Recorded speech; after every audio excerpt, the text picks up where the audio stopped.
माननीय खरगे साहेब, माननीय पवार साहेब, व्यासपीठावरील सर्व मान्यवर आणि उपस्थित पत्रकार बांधवांनो, भगिनींनो, 4 जूनला आपल्या देशातला जुमला पर्व संपत आहे आणि 14 साली जे मोदीजी म्हणालेले त्या अच्छी दिनाची सुरुवात येत्या 4 जून पासून होईल, कारण इंडिया आघाडीचं सरकार या देशामध्ये येते। जवळपास सर्व प्रचाराचे मुद्दे म्हणजे जनतेच्या जीवन मरणाचे प्रश्न हे सगळे अख्ख्या देशामध्ये चर्चिले गेलेले आहेत।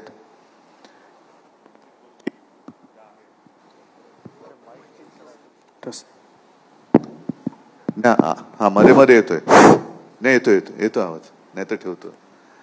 2-3 गोष्टी ज्या आहेत ज्याचा उल्लेख खरगे साहेब आपणही केला, पवार साहेब आपणही केला। एक तर शासकीय यंत्रणांचा दुरुपयोग जो होतो आहे, म्हणजे भ्रष्टाचाराचे आरोप करायचे, पूर्ण व्यक्तीला बदनाम करून पक्षात घ्यायचं आणि त्याचा सन्मान करायचा।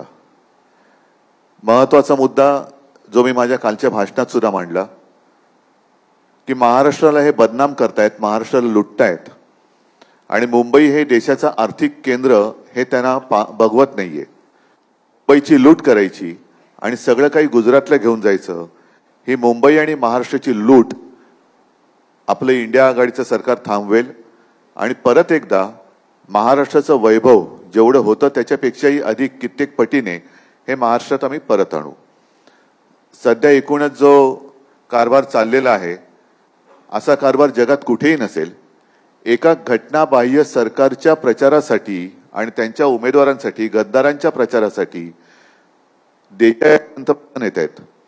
असं कोणताही देश नसेल की घटनाबाह्य, अजूनही सर्वोच्च न्यायालयाचा निकाल आलेला नाही, सर्वोच्च न्यायालयाने ताशेरे मारलेले आहेत, तरी देखील अक्षरशः लाज सोडून प्रधानमंत्री महाराष्ट्रामध्ये येऊन घटनाबाह्य मुख्यमंत्र्यांना, घटनाबाह्य उपमुख्यमंत्र्यांना सोबत घेऊन हे आपल्या हुकुमशाहीचा प्रचार करतायत।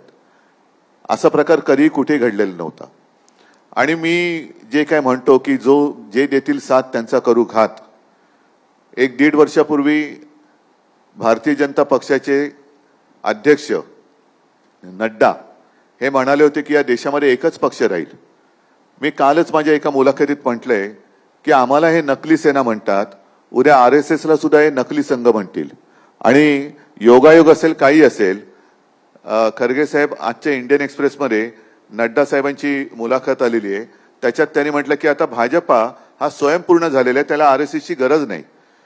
म्हणजे आता पुढच्या वर्षीचं 100वे वर्ष म्हणजे 16वे वर्ष धोक्याचं म्हणतात, तसं संघाला 100वे वर्ष धोक्याचं होते की काय, कारण संघाला सुद्धा हे नष्ट करून टाकतील आणि हेच एक कल्ली कारभार हा संपूर्ण देशामध्ये चालू ठेवतील। ही हुकुमशाहीची नांदी आहे। ज्यांनी आपल्याला राजकीय जन्म दिला त्याच पक्षाला, त्याच संघाला किंवा त्या संस्थेला संपवायला निघालेले आहेत। आणि त्याच करता मी जे काल म्हटलं की यांना गद्दारांची घराणे